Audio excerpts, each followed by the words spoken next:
Jornal da Manhã, 7h45. Repita. 15 para as 8. Na Jovem Pan, o comentarista político Reinaldo Azevedo. Os pingos nos is. Reinaldo, quer dizer que você resolveu apelar a Camões para falar da reforma política? Pois é, como sabe os meus amigos de Os Pingos nos Is, eu vivo apelando a outros saberes para ver se a política parece menos miserável. O PT e o governo sofreram duas derrotas importantes ontem. A primeira, Eduardo Cunha, do PMDB do Rio de Janeiro, presidente da Câmara, escolheu o deputado Rodrigo Maia, do DEM, também do Rio, para presidir a Comissão Especial da Reforma Política. O relator é o deputado Marcelo Castro, do PMDB do Piauí. A instalação da comissão ocorreu na tarde desta terça. Os petistas ficaram apenas com uma das vice-presidências, assim como o PSDB, outro partido de oposição. Pois é, o velho do Restelo, um reacionário adorável de Os Lusíadas, de Camões, ao criticar o excesso de ambição dos portugueses, lamentou na praia que acabou por lhe grudar no nome quando a esquadra estava pronta para se lançar ao mar. Aspas, ó glória de mandar, ó vã cobiça, desta verdade a quem chamamos fama.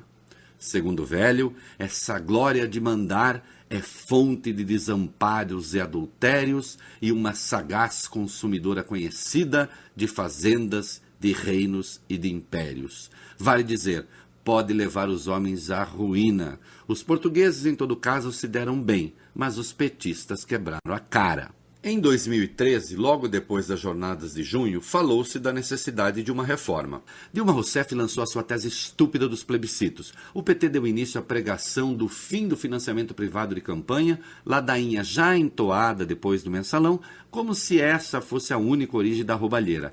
Na Câmara, o então presidente Henrique Eduardo Alves instituiu uma comissão para colher subsídios que resultassem numa PEC, uma proposta de emenda constitucional para a reforma política. O representante do PT no grupo e coordenador da comissão foi então o deputado Cândido Vacarezza, que não se reelegeu. Muito bem, nasceu assim a PEC 352/2013. Vocês encontram lá no meu blog a íntegra, que é assim um texto muito razoável, embora eu discorde de muita coisa. O PT, acreditem, desautorizou Vacarezza e passou nesse particular a tratá-lo como adversário. Tudo porque ele teve, diga-se, um comportamento correto na comissão, coligindo aquela que era a vontade da maioria. De resto, uma emenda sempre pode sofrer alterações. Quais são os pontos básicos da PEC 352? Vou listar. Prevê o financiamento misto de campanha, com recursos públicos, privados ou ambos. Remete para a lei o disciplinamento da doação das empresas. Estabelece que toda doação é feita para partidos, não para candidatos. Institui o voto facultativo. Extingue a reeleição. Partidos que se coligam nas eleições proporcionais são obrigados a manter o bloco depois. Estabelece cláusula de barreira. Só terão acesso a fundo partidário e tempo de rádio e TV as legendas que obtiverem ao menos 5% dos votos nacionais em pelo menos 1/3 dos estados. Mantém o sistema proporcional, mas exige um mínimo de votos para o deputado ser eleito. Submete a reforma a um referendo.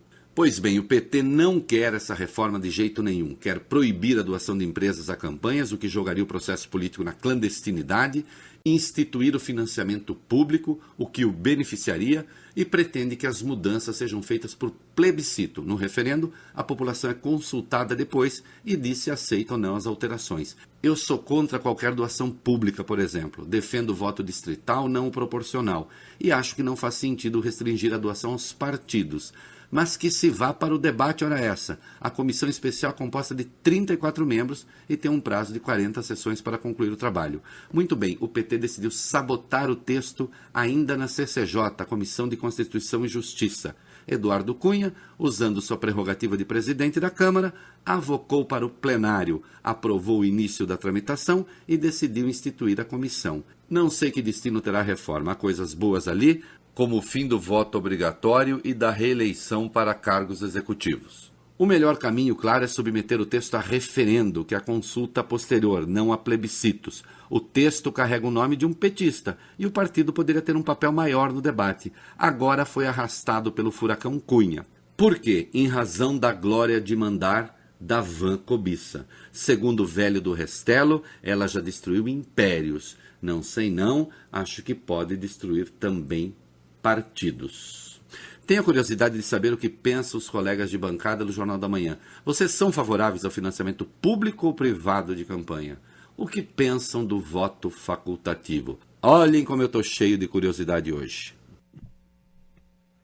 Vamos lá, eu acho que o financiamento tem que ser particular. Eu não tenho essa restrição que alguns ministros do Supremo tiveram com o financiamento de empresa. Fundamental em todo ato político e ato da administração pública é a transparência. Desde que a gente sabe quem deu quanto, eu não há razão para isso. Porque o financiamento público, na verdade, vai dar 2 dinheiros. O do Estado e o do baixo do pano. Do mesmo jeito.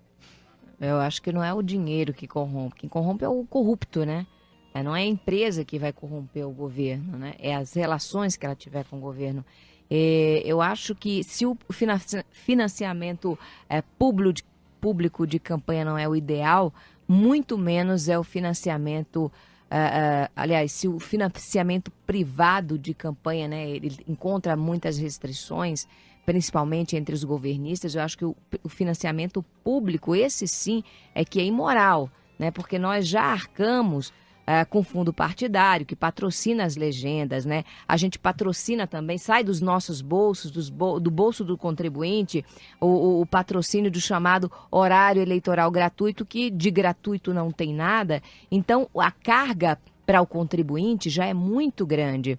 Então, nós vamos colocar mais um peso sobre as costas do contribuinte, fazendo com que ele arque com o financiamento das campanhas, que são campanhas bilionárias, muitas vezes.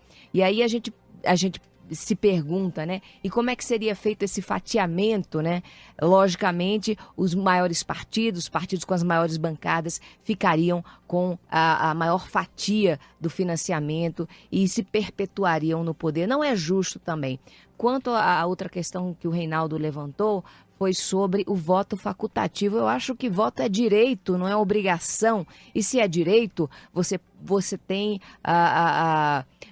o arbítrio de ir até a urna e exercer esse direito ou não.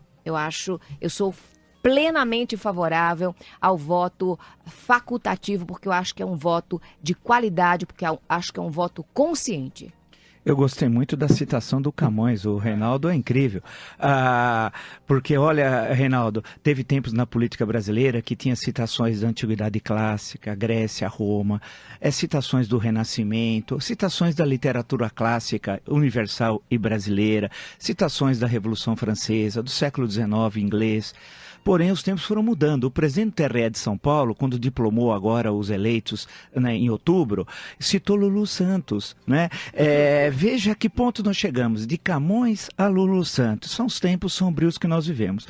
Agora, com relação à sua pergunta, claro, eu acho que as doações, eu acho que tem de ser doar, manter como está, doação de empresa, ser declarado e tal, né? O que o PT quer é manter, o PT já tem uma forma de doação própria. O mensalão e o petrolão, o que consistiram no quê? E o dinheiro que está no exterior? O petrolão tem milhões de reais no exterior que vão financiar campanhas eleitorais futuras. Portanto, foi acumulado uma fortuna no exterior. E eu também queria só destacar que o voto obrigatório eu sou contra, porque na prática, se nós olharmos as eleições, veremos que 1/3 dos eleitores não votam. A abstenção chega em algumas cidades, capitais, a 1/3 do eleitorado. Quer dizer, na prática, o eleitor já deixou de lado o voto obrigatório, que eu também sou contra. Fora o voto de protesto, né? Que é o voto em branco ou nulo. Perfeito. Brancos e nulos se somam, muitas vezes chega a 40%.